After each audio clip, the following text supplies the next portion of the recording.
Air অ্যাম্বুলেন্সে কারিগরি ত্রুটি, খালেদা জিয়ার লন্ডন যাত্রায় কিছুটা দেরির আভাস, ঢাকার পথে জুবাইদা রহমান। চিকিৎসার্থে খালেদা জিয়াকে বিদেশে নেওয়ার ক্ষেত্রে সব ধরনের সহায়তা দেবে সরকার, নির্বাচনে পুলিশকে নিরপেক্ষ থাকার নির্দেশ।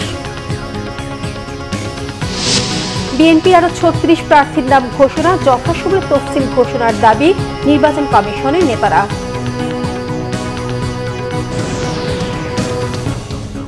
দেখছিলেন ক্রাউন সিমেন্ট সংবাদ শিরোনাম। বিএনপি চেয়ারপারসন বেগম খালেদা জিয়াকে উন্নত চিকিৎসার জন্য লন্ডন নিয়ে যাওয়া হচ্ছে। মেডিকেল বোর্ডের পরামর্শে এই সিদ্ধান্ত নেওয়া হয়েছে বলে জানান ডাক্তার AZM জাহিদ হোসেন। কাতার রাজকীয় বিমানবন্দরের বিশেষ এয়ার অ্যাম্বুলেন্সেই তাকে লন্ডন নেওয়া হবে বলে জানান ডাক্তার জাহিদ। আগামীকাল যে কোনো সময় এয়ার অ্যাম্বুলেন্সে লন্ডনের উদ্দেশ্যে রওনা দেবেন বেগম খালেদা জিয়া। তার সঙ্গে বিশেষজ্ঞ চিকিৎসক সহ থাকবেন 16 জন। কারিগরি ত্রুটির কারণে বিশেষ এয়ার অ্যাম্বুলেন্সটির আসতে দেরি হচ্ছে বলে বেগম জিয়ার লন্ডন যাত্রায় কিছুটা দেরি হতে পারে বলে জানিয়েছে বিএনপির মিডিয়া সেল। আহমেদ সরওয়ারের রিপোর্ট। ফুসফুসে সংক্রমণ হওয়ায় হঠাৎই শ্বাসকষ্ট নিয়ে 23 নভেম্বর রাজধানীর এভারকেয়ার হাসপাতালে ভর্তি হন বিএনপি চেয়ারপারসন বেগম খালেদা জিয়া। তারপর থেকে এখন পর্যন্ত হাসপাতালেই ভর্তি আছেন তিনি। ডায়াবেটিক্স, হৃদরোগ, লিভার আর্থ্রাইটিস সহ নানা রোগে আক্রান্ত বেগম খালেদা জিয়া। বিএনপি চেয়ারপারসনের শারীরিক অবস্থার সবশেষ খবর জানাতে বৃহস্পতিবার বেলা 12টায় তার ব্যক্তিগত চিকিৎসক doctor AZM Zahid Hossain briefing করবেন বলে জানানো হয় দলের পক্ষ থেকে। সেই সময় কয়েক দফা পিছিয়ে বেলা 2টার পরে সাংবাদিকদের সামনে আসেন বিএনপি স্থায়ী কমিটির সদস্য ও বেগম খালেদা জিয়ার ব্যক্তিগত চিকিৎসক ডাক্তার AZM জাহিদ হোসেন। বেগম খালেদা জিয়াকে চিকিৎসার জন্য বিদেশে নিয়ে যাবার সিদ্ধান্তের কথা জানান তিনি। অ্যারোনটিক্যাল ফিজিশিয়ানস যারা আছেন তারাও ওনার মেডিকেল বোর্ডের সদস্য হিসাবে উনি যখন বিমানে থাকবেন, যাতে ওনার যাত্রাপথ কোনো অবস্থাতেই কোনো ধরনের প্রতিকূলতার মধ্যেও যাতে ওনাকে সুস্থভাবে ওনার চিকিৎসা দেওয়া যায়, সেই লক্ষ্যেই সকল প্রস্তুতি সম্পন্ন করে আমরা ইনশাআল্লাহ আজকে মধ্যরাত্রির পরে আগামীকালকে আর্লি মর্নিংয়ের মধ্যে বাংলাদেশ থেকে ওনাকে দেশের বাইরে নেওয়া হবে মেডিকেল বোর্ডের পরামর্শক্রমে। আমরা সেজন্য আপনাদের মাধ্যমে দেশবাসীর কাছে আমরা দোয়া চাই। যাত্রাপথে বেগম জিয়ার চিকিৎসক দলের 6 সদস্যও থাকবেন এয়ার অ্যাম্বুলেন্সে। মেডিকেল বোর্ডের পরামর্শের বাইরে কোনো অবস্থাতেই ওনার পরিবার অথবা আমরা দল কোনো অবস্থাতেই কোনো চিন্তা করছি না। আমি আপনাদেরকে যে সমস্ত চিকিৎসকদের কথা বলেছি সবাইকে নিয়ে আমাদের ভার্চুয়াল কিছু মিটিং কালকে 3 বার হয়েছে। ফিজিক্যালি দেখেছি ইউকের ডাক্তার এবং চাইনিজ ডাক্তার, ওনারা ফিজিক্যালি এসছেন আমাদের দেশের মেডিকেল বোর্ডের সদস্যদের সাথে। এই মুহূর্তেও আমাদের এই হসপিটালে ইউকের স্পেশালিস্ট ইন্টেন্সিভ ওরা কেয়ারের যে I2 স্পেশালিস্ট উনি এবং চাইনিজ স্পেশালিস্ট যারা ছিলেন ওনাদের সবার সাথে সর্বশেষ আলোচনা হয়েছে। আমরা এখনও আল্লাহ রাব্বুল আলামিনের অশেষ মেহেরবানিতে আমরা অনেক আশাবাদী। ইনশাআল্লাহ দেশনেত্রী বেগম খালেদা জিয়া, ওনার নামের আগে আমরা সবাই আপসহীন বলি, আল্লাহর অশেষ মেহেরবানিতে উনি অনেক প্রতিকূলতার মাঝেও ঘুরে দাঁড়িয়েছেন। এবারও ইনশাআল্লাহ আল্লাহর অশেষ রহমতে উনি আবারও আমাদের মাঝে ফেরত আসবেন। সবার দোয়ায় বিএনপি চেয়ারপারসন বেগম খালেদা জিয়া আবারও জনগণের মাঝে ফিরে আসবেন বলে আশাবাদ জানান ডাক্তার জাহিদ। আহমেদ সরওয়ার, বাংলা ভিশন, ঢাকা। দর্শক, এই মুহূর্তে এভারকেয়ার হাসপাতালের সামনে আছেন আমাদের সহকর্মী নাবিল জাহাঙ্গীর। সরাসরি কথা বলছি তার সাথে। নাবিল, বেগম খালেদা জিয়ার লন্ডনে যাবার প্রস্তুতি এবং তার শারীরিক অবস্থা সম্পর্কে কি জানতে পেরেছেন আমাদেরকে জানান।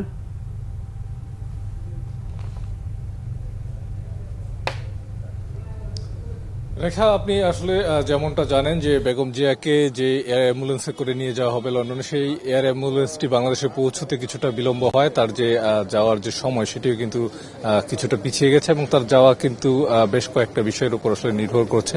যেমন আমরা তার সাথে যারা যাচ্ছেন তাদের যে সর্বশেষ তালিকাটি সেখানে দেখেছি ডক্টর জুবাইদা রহমানের নাম সেখানে রয়েছে।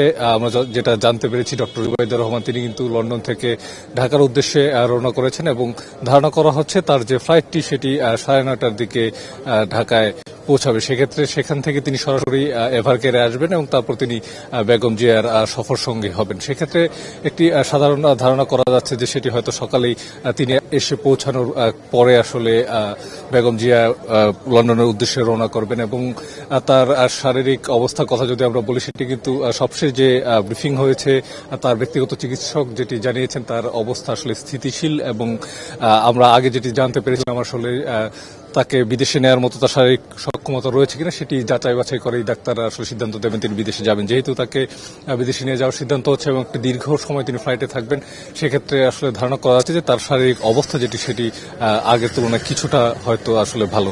এবং আমরা কিন্তু দেখেছি গত জানুয়ারিতে তাকে যখন লন্ডন নিয়ে যাওয়া হয়েছিল তখন কিন্তু রাস্তায় অনেকেই এসছিলেন, ভিড় করেছিলেন এবং তার এয়ারপোর্টে পৌঁছতে কিন্তু আসলে অনেকটাই সময় লেগেছিল। এখন রাত 3টা বাজে, এখনো কিন্তু আসলে এভারকেয়ারের সামনে অনেকেই রয়েছেন যারা আসলে বেগম জিয়ার জন্য দোয়া করছেন এবং বেগম জিয়ার স্বাস্থ্য নিয়ে উদ্বিগ্ন। সারা দেশে এবং কি রাজধানীতেও বিএনপির সমর্থক এবং সমর্থক ছাড়াও দলমত নির্বিশেষে অনেকেই কিন্তু বেগম জিয়ার স্বাস্থ্য নিয়ে উদ্বিগ্ন এবং আগামীকাল তাকে যখন আসলে নিয়ে যাওয়া হবে তখন কি রাস্তায় আবারও যদি সেরকম আসলে ভিড় হয় এবং তার যদি হাসপাতাল থেকে বিমান পর্যন্ত পৌঁছতে বেশি সময় লাগে, সেক্ষেত্রে সেটি কিন্তু তার স্বাস্থ্যের জন্য কিছুটা ঝুঁকি তৈরি হতে পারে। এবং এই কারণে কিন্তু আসলে বিএনপির পক্ষ থেকে বলা হয়েছে যে যারা আসলে বেগম জিয়ার স্বাস্থ্য নিয়ে উদ্বিগ্ন তারা যাতে এখানে না আসেন, রাস্তায় না আসেন এবং ঘর থেকে যাতে দোয়া করেন। আগামীকাল শুক্রবার কিন্তু বাদ জুম্মা বিভিন্ন মসজিদে বেগম জিয়ার জন্য দোয়ারও আয়োজন করা হচ্ছে এবং সেটি কিন্তু বারবার বলা হচ্ছে যে যারা রয়েছেন শুভাকাঙ্ক্ষী তারা যদি রাস্তায় এসে আসলে এক ধরনের বিঘ্ন সৃষ্টি করেন সেক্ষেত্রে আসলে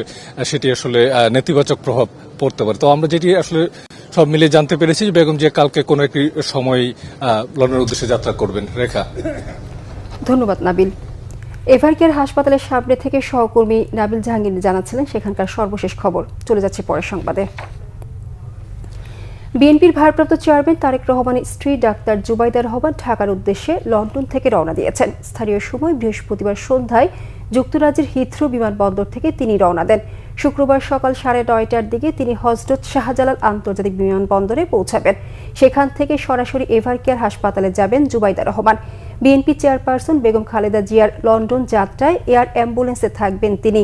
চিকিৎসাধীন বেগম জিয়াকে রাজধানীর এভারকেয়ার হাসপাতাল থেকে অ্যাম্বুলেন্স যোগে হযরত শাহজালাল আন্তর্জাতিক বিমানবন্দরে নেওয়া হবে। তাকে ভর্তি করা হবে লন্ডনের অত্যাধুনিক ব্রিজ হসপিটালে।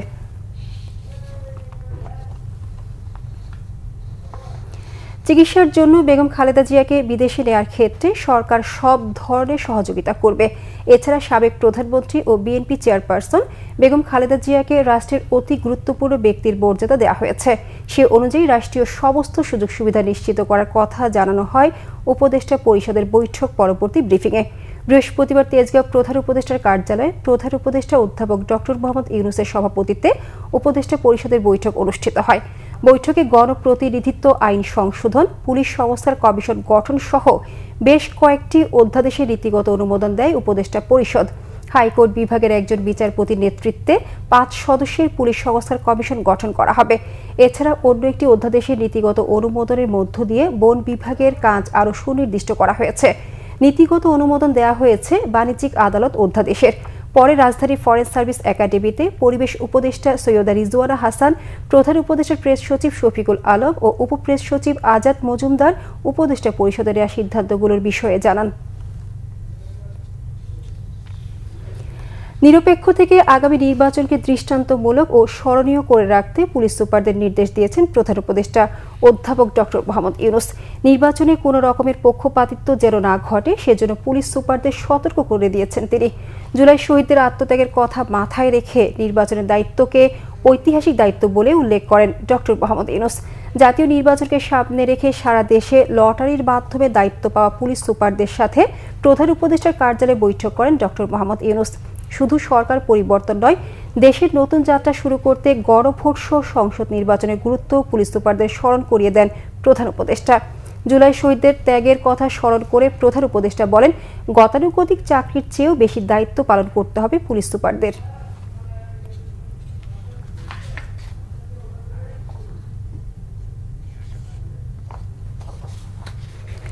আসন্ন ত্রয়োদশ জাতীয় সংসদ নির্বাচনে তফসিল ঘোষণা নির্বাচন কমিশনের তোড়জোড়ের মধ্যে দ্বিতীয় দফায় 36 প্রার্থীর নাম ঘোষণা করল বিএনপি। এর ফলে 300 আসনের মধ্যে মোট 272টি আসনের প্রার্থী ঘোষণা করল দল। গুলশানে বিএনপির চেয়ারপারসনের কার্যালয়ে সংবাদ সম্মেলনে দলের মহাসচিব মির্জা ফখরুল ইসলাম আলমগীর জানান, যেসব আসনে প্রার্থী ঘোষণা করা হয়নি সেগুলো জোটের সঙ্গী দলগুলোকে ছেড়ে দেওয়া হবে। যেসব আসনে প্রার্থী ঘোষণা হয়েছে সেগুলোতে পরিবর্তনের সম্ভাবনা খুব কম বলেও জানান বিএনপি মহাসচিব। সংসদীয় আসনে প্রার্থী ঘোষণার বিষয়কে ছাপিয়ে সংবাদ সম্মেলনে আলোচনার কেন্দ্রে আসে বিএনপি চেয়ারপারসন বেগম খালেদা জিয়া বিদেশ যাওয়ার বিষয়টি। মির্জা ফখরুল ইসলাম আলমগীর জানান, খালেদা জিয়াকে বিদেশ নিয়ে যাবার বিষয়ে দলের ভারপ্রাপ্ত চেয়ারম্যান তারেক রহমানের সম্মতি আছে। এদিকে বিএনপি স্থায়ী কমিটির সদস্য নজরুল ইসলাম খান বলেছেন, যথাসময়ে তফসিল চায় বিএনপি। তফসিল পেছালে নির্বাচন পিছিয়ে যাওয়ার শঙ্কা দেখছেন তিনি। বলেন, জনগণের ভোটের অধিকার বিএনপি ফিরিয়ে দিতে চায়, তাই যথাসময়ে নির্বাচন চায় দলটি। বিএনপি নির্বাচনী প্রক্রিয়া আছে বলেও জানান তিনি। বৃহস্পতিবার বিকেলে প্রধান নির্বাচন কমিশনার এএমএম নাসির উদ্দিনের সঙ্গে বৈঠক শেষে সাংবাদিকদের প্রশ্নের জবাবে এ তথ্য জানান নজরুল ইসলাম খান। এ সময় আরও ছিলেন বিএনপি চেয়ারপারসন উপদেষ্টা পরিষদের সদস্য ইসমাইল জবিউল্লাহ এবং ইসির সাবেক অতিরিক্ত সচিব ডক্টর মোহাম্মদ জকরিয়া।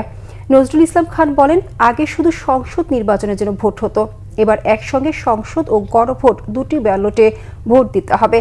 এজন্য সময় বেশি লাগবে, তাই যাতে কোনো ভোটার ভোটাধিকার থেকে বঞ্চিত না হয় এই বিষয়ে সিইসিকে নজর রাখতে বলা হয়েছে। রাজনৈতিক সংকট ও সাবেক প্রধানমন্ত্রী বেগম খালেদা জিয়ার অসুস্থতার এই সময় তফসিল ঘোষণার বিষয়ে নজরুল ইসলাম বলেন, অনিবার্য কোনো কারণ ছাড়া নির্বাচন প্রক্রিয়ার বাইরে যেতে চায় না বিএনপি।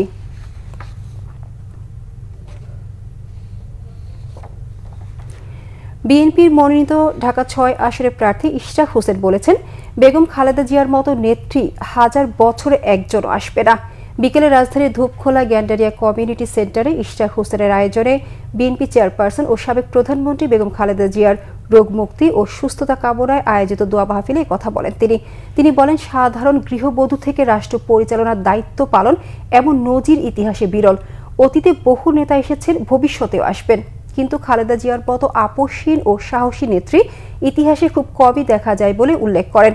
ইশরাক হোসেন বলেন, বেগম খালেদা জিয়া যদি গণতান্ত্রিক আন্দোলনের ভিত্তি রচনা না করতেন তাহলে ২০২৪ সালের গণ অভ্যুত্থান সম্ভব হতো না। দোয়া মাহফিলে উপস্থিত ছিলেন মুক্তিযোদ্ধা দলের সভাপতি ইশতিয়াক আজিজ উলফাত সহ দলটির বিভিন্ন ইউনিটের নেতাকর্মীরা।